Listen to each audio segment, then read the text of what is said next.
Here we are at the Talladega Superspeedway in Talladega, Alabama, for the running of the NR2003. It's going to be one wild, fun, exciting race here this afternoon. But first, let's take a look at our starting lineup. On the floor, we have Jonathan Buford in the 97. Who's outside in the 43? It's John Gambit. In third, you have Joe Sandroch. Who's outside fourth is points leader Marcus Satchi has a 7-point lead. Rounding out the top five, you got Riley Sprague. Then Evan Hunter in sixth. Seventh is Jay Gamet. Eighth is Jake West. Ninth is Jim Gamet, and running up the top 10, you got second in points leaders, 7 points behind Sachi is Max Anderson in the 50. The rest of the field goes Jeff Sweeto and Jay Jefferson, Alexander Rowe and Alex Stewart, then Mason Hayward and Tim Gary, Trey Rainey and Michael Canto.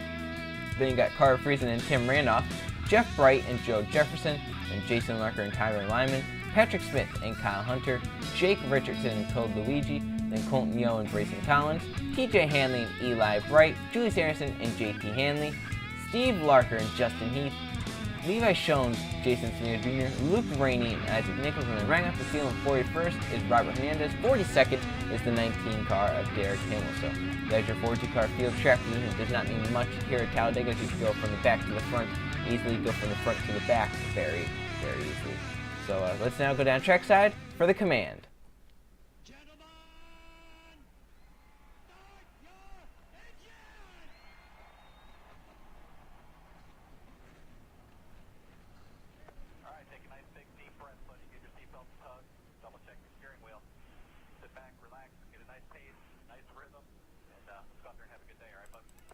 Great command to start the engines, but there's a problem with Jay Gamet in the 27. He has pulled low on the apron. Possible issue on the 27 car. He's down low on the apron. He's going to be giving up his, I believe that was a 7th place starting spot on the inside lane.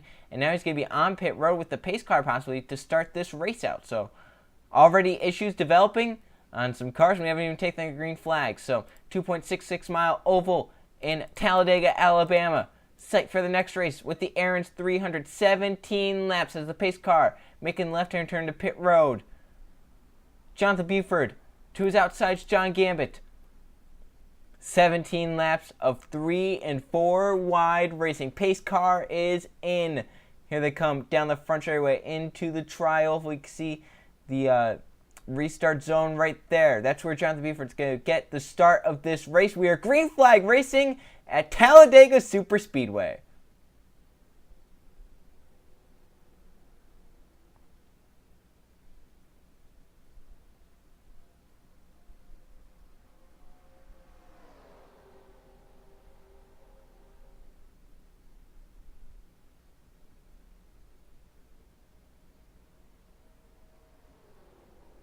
Off turn number 2 down the back straight. We already have guys jumping down the line to make it 3 and 4 wide. Now they're going to make it 3 wide for the race lead. That's Joe Sandroch to the bottom of the number 24. Riley Sprague to pushing him through. Up top, John Gamet and Marcus Satchi working well together. They couldn't get clear, however, and they're going to be falling back on the outside lane. Sprague to pushing Sandroch through the corner. That 24 car is going to try and clear as they come off of turn number 4. It looks like he will. Can he bring Sprague with him? He's going to move up. Sprague is going to stay down low as they come down the front straightaway to lead lap number 1 at Talladega. Jake Jefferson with the bold 3 wide move. As they come down the tri-oval to lead lap number 1, it's going to be, I believe, the one of Jay Jefferson to lead lap number 1 as they are now 4 wide for the race lead. Tim Gary goes to the bottom lane, number 51. He's going to challenge. He's going to take it in 1 and 2. Yeah, and 4 wide works here. It's when they get 5 wide is when it gets a little interesting. As they come down the back straightaway for the first time at full song. Tim Gary trying to hold the race lead. You got Michael Canto on the outside lane in the 14. Carter Friesen in the middle. Then down low you got Mason Hayward in the 6. Canto does get clear in the 14 car. That was a strong move there to get away. As he's now going to be second on the inside lane. They are getting very close back there, especially with the 18 and the 4. Oh, Canto, a big move to move out of lane. Almost spun out right there, and he's going to be underneath Tim Gary, however. As he comes through the tri-oval to the inside, Gary side by side once again for the race lead. At the stripe, Gary leads at the stripe. And they're still 4 wide behind. And Jay Gamet, he did not fall a lap down, so he's going to be hoping for a quick yellow before he does fall a lap down. And that'll be good for him. He'll be restarting at the back of the fields with how they're racing. A caution is imminent. 3 wide now for the race lead. Unless Michael Canto can get clear. That's Jake Richardson all the way to the bottom. That yellow number 88 car for Junior Motorsports. You know, they know how to set up a restrictor plate car, and they know how to win here. Many of their drivers do. close back there as well. Now Trey Rainey will look low. Jason Smeo Jr. is going to take it even lower with a push from Levi Shones. Richardson comes down to cover the spot. Smeo Jr. now looks low. Richardson leads that lap. Here comes the 38 Shones to the bottom lane. Richardson tried to come down and cover it. He couldn't get it done. And now Shones going to make it 3 wide. Jason Smeo Jr. put to the middle lane. Isaac Nichols is coming in at number 7 car. He's going to clear for that second position. Does he have a challenge for Shones? He does as they come down the back straightaway. Big pack of cars steaming down the backstretch to turn 3. Jeff Sabino makes a big move to the bottom lane. He's going to challenge Isaac Nichols and Levi Shones for the race lead. Justin Heath, the guy who won the last track we were at in the Target Series, Daytona, in the Hershey Kisses 300. Here he is, second on the inside lane. He's going to be challenging for the race lead here off turn number 4. Unless, I thought the 19 car Hamill was going to make the move for him, but it looks like Hamill comes back down line. Now here comes Hamill once again in the number 19 car. This time he does get underneath Heath as they come down to the stripe. Close there between the 41 and the 23. I don't know who led that time by. It looks like it was Jeff Samito, but by about an inch or 2. Hamill's now going to clear for the race lead. Does he bring Steve Larkin in the 33 with him? They're still 4 wide in the pack. They can do 4 wide, just 5 wide is where it won't work. But right now they're keeping it nice and steady with that 4 wide. Steve Larker going to make a move to the inside. Luke Rainey coming with Brayson Collins by him. That's for the 3rd position. Eli Bright is also on the bottom lane. Bright has not had a great season. He's hoping to rebound here at Talladega. Back there they are getting close with Jason Larker and TJ Hanley. Luckily Hanley gets in behind the 2 car and we do not have an accident. That's another thing that causes crashes. Pushing in the quarter panel. That's where it gets a little loose there. If you push someone in the quarter panel through the corners, they get a little loose and they spin down to the pack most of the time. Collins for second now. He's going to come down and block JT Hanley as Hanley had a big run coming. And now Collins trying to run down that 33 is Steve Larker. The front 4 have now cleared. Whoa, Collins and JT Hanley with a big move. Hanley's going to make it all the way to the yellow line. Where's Coluigi going the number 30 car? It looks like he might have tried to go to the middle there. He's having a choice to make here. Collins with a big push from Coluigi can thank the 3rd car for that as he's going to get by JT Hanley and Steve Larker in 3 and 4. Got a big shove forward. And here comes Marcus Sachier, points leader on the inside lane. He's right now 3rd on the inside, right behind JT Hanley. As now here comes Eli Bright. However, he's going to ruin Sachi's party. He's going to make it 3 wide bottom. It's all about timing your move right. You have to time it to where there's a caution. You have to time it in case there's not a caution to where you're going to get up there in time. For the end, you have to time it to where you get up at the end right, or you can try and keep the lead. Colton, an aggressive move to the kind of middle bottom lane. Luckily, it worked out, and they're just going to be 3 wide, but that could have been a 5 wide situation gone wrong. As Eli Bright coming for that 2nd position. You got a big run there from Robert Hernandez, and Brayson Collins got up front. He's controlling the race lead right now. Top to bottom, and he's doing a really good job of it. Coming to 10 laps to go this time by. If Eli and Hernandez can get lined up, they will have a chance to get to Collins here. So they're going to have a huge run.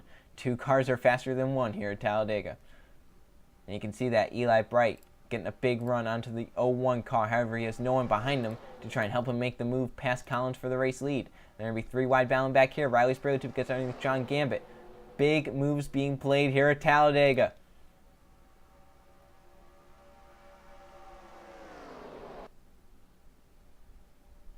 You can see Eli just can't make the move. He has no one behind him to help him. He's going to stay right with that 01 and try and hope that Sprayletube, Alexander Rowe, or others can kind of come up here and help that 52 out. Here comes Sprayletube. He got a big run away from that pack. Alexander Rowe also there in the 36. He's trying to get away. Carter Friesen. Joe Jefferson's there on the inside lane. Tim Gary as well. See, the pack's kind of calmed down. They're now forming 3 wide, a little bit 4 wide back there. But overall, very clean race for now. We still got about 9 laps to go as they come down the front straightaway once again. Sprayletube down the back bumper of Eli Bright. Bright kind of dragging the brake a little bit right there. You can see got Sprayletube right on his back bumper, and he can make the move off turn number 2 right here. Here comes Alexander Rowe and Carter Friesen as well. They have a big run coming to those front 3. And once these front 5 start battling, watch out for the pack behind to really close in. Sprayletube going to make a move for himself. He's going to get underneath Eli Bright, but does he keep it? As Bright has the drafting help from Brayson Collins, he's going to keep that 2nd position. Not quite. Yes, he does. But Friesen's going to move to 4th right there with a move underneath that 36 car. Got Patrick Smith trying to come in the 09 as well. Friesen now looking for the third position. Didn't have enough for a run, but Patrick Smith will get to the fourth position. As up front, they're trying to get single filed spread out. Behind them, they're 4, 5 wide. Oh, problem for, I think that's the one of Jay Jefferson. Slowing off pace. So Jay Jefferson thought this could have been a place to turn his season around. It looks like more bad luck finds him as he's right now off pace slow. We'll get a report on what that was once he gets to pit road. Eli Bright and Riley Spurley, they're not having much luck working together. They seem to try and fight one another. Spurley tries to make a move on Bright. Bright gets it right back with the draft from Bryson Collins. And we'll see if they can make a move. Here comes Spurley. He's going to get it this time, I think, from Bright. Through the travel. No, Bright was able to come down once again. And how about Levi Shones? He's coming up to fourth. You can see the pack kind of spread out now. They will be catching Jay Gambit. Now, Gambit's not really slow. Or he's not off pace. He's just slow because he's not in the draft. Once he gets a draft, he will be back up to pace. Now, Bryson Collins has done an amazing job at controlling the race lead once he got to it. Once again, Spurley trying to make a move, but didn't have the drafting up once again to do it. Levi Shones trying to come. Jake West also there. Isaac Nichols, Patrick Smith, Tim Gary, Carter Friesen. And now they're going to have to try and drift high or drift low to get around Jay Gambit. Which lane's going to work now is the question. Eli looking to the inside. He's going to go with Collins around the outside. Does that hurt Eli, however? As Gambit's going to be up to speed now. He's only 4 miles an hour slower. But can Eli get around? And does this hurt Bryson Collins more as Collins is way out there all by himself? And now they're shuffling back there, trying to go 4 wide past the lap car. Riley Spurley does clear. Does he get down line in front? Jake West. He's going to move down. And these front few are really, really separated. This is not a typical Talladega type race that we've seen. Normally it's very bunched up 3 and 4 wide, battling for positions. But this one's very different. His tire alignment has also fallen off pace. Jay Jefferson has also gone a lap down and all that. So he's still on pit road. So the problems with the one car are very, very big. It could be terminal. We'll see if he can get back out there or not. Spurley once again with the move on Eli Bright. Does he get it this time into the tri-oval? Nope. Bright comes down, covers the spot. 5 laps to go this time. So the caution comes out. The race would be over. Jake West now looking on Spurley. We know that's going to aggravate Spurley if West does get to the inside because he has not been able to get by Eli Bright. And now West is going to move around for third. And don't count out the guy in that black number 97, Jonathan Buford. Your pole sitter is coming up to the front. He has timed it right. But can he get by those front two? They have been untouchable for this second half of this race. Jake West trying to get by them. He's lined up with them. We'll have to see. And once Bryson Collins got to the race lead, no one has been able to touch him. And then Eli Bright's just been untouchable in second as well. If Eli's waiting for the last lap possibly, but he has a fast Ford Mustang behind him in Jake West. He's backing up to West there, maybe trying to get a little bit of a run on Collins here. Coming to 4 to go. You got to time it right. Here comes Jake West to the inside for second. Couldn't get it done once again. That 52 really strong in the draft of the 01. You can't just ride around, though. If a caution comes out, it's going to debunk your old theory. You're waiting on the last lap. You're going to have to go now. West is pushing Eli Bright down the backstretch. Jason Larker trying to stay in line. Julius Anderson looks like might make a move. Code Luigi goes all the way up to the high side. That's the front 5 now. A single file. You got 4 Chevrolets. The other is a Ford. You got 2 Chevys, a 4, and then 2 more Chevys. And then you got Chevy with Code Luigi. Jason Larker going to make a move on Jake West. Coming to 3 laps to go. You got to make your move here at Talladega. Just 3 laps left. Code Luigi trying to make a move.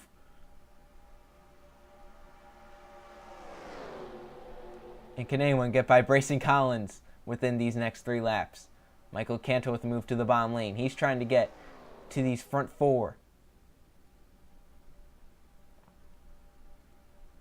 And if Eli makes the move at any point, it's going to bring the rest of the pack with him. It's going to accordion them all together.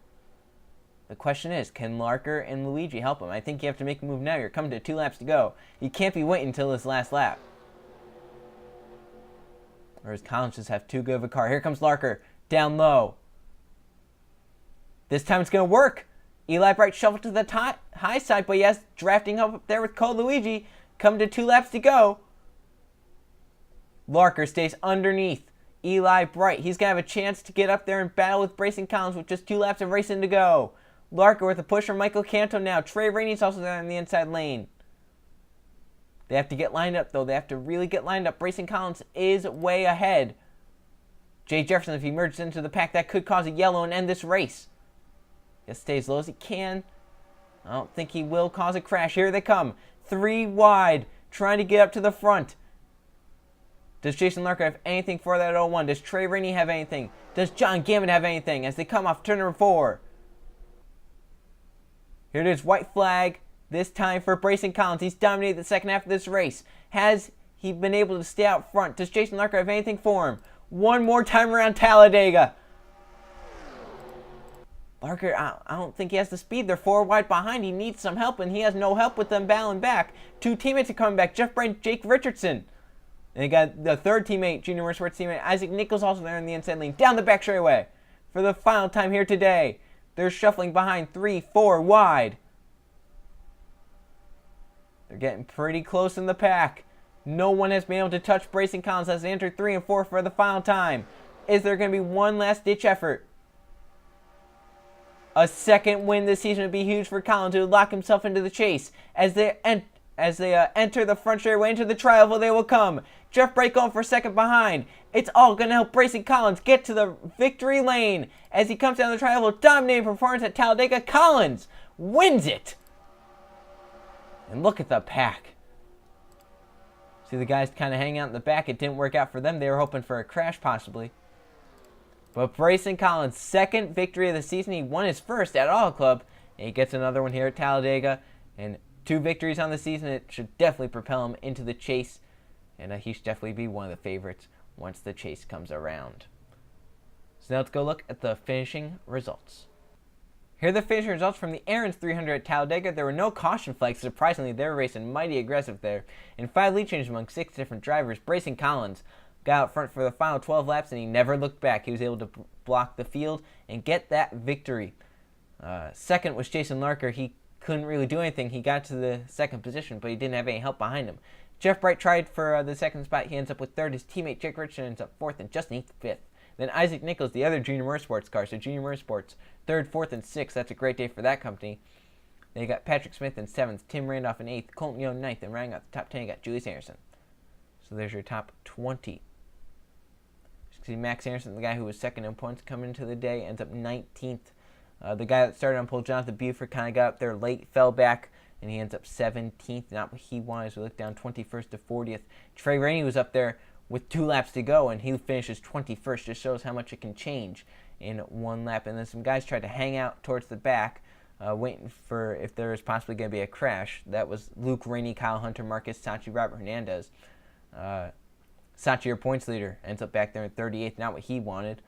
Tyler Lyman, I think he might have gotten some damage, or he got off pace because he was behind Jefferson once Jefferson had his problems. The 1 car ends up 6 laps down. Obviously a disappointing day for him. Jay Gammon, also a disappointing day. He took the green flag a lap late, and that's why he finishes 41st. So now let's go look at the point standings. Here are the point standings after Talladega, and Max Anderson takes the points leads, but only by 10 points over Justin Heath, who is 2nd. Patrick Smith is 3rd in points. Marcus Sachi falls to 4th, and Brayson Collins up to 5th. Carter Friesen is 6th. Jake Richardson is 7th. 8th is Alex Stewart. Steve Larker is 9th. And rounding out the top 10, you got Tim Gary. So there's your top 20. You can see the winners in the top 20. You have 4, 5, 6, 7 different winners in the top 20. And as you look down 21st to 40th, you'll see 8, 9, 10. So we have 10 winners in 12 races. That's 10 of 12 spots taken up. TJ Hanley and Jeff Bright just on the bubble to make it in. Bright has about 9 points over the bubble. Hanley has about 14. And Tyler Lyman, after disappointment here at Talladega, falls below the cut line to use his win to get into the chase. He right now needs to get above 30th in points to use that victory. As you look down some of these guys down here, they need some good runs. Kyle Hunter, Jake West, Mason Hayward, Cole Luigi, Eli Bright, Jason Larker. Larker and Cole Luigi definitely got that here today, but They need some help to get up there inside the top 30, and then they also need to get a win or two. So the next race is going to be a wild one. The Goody 300 at Dover. See you guys then.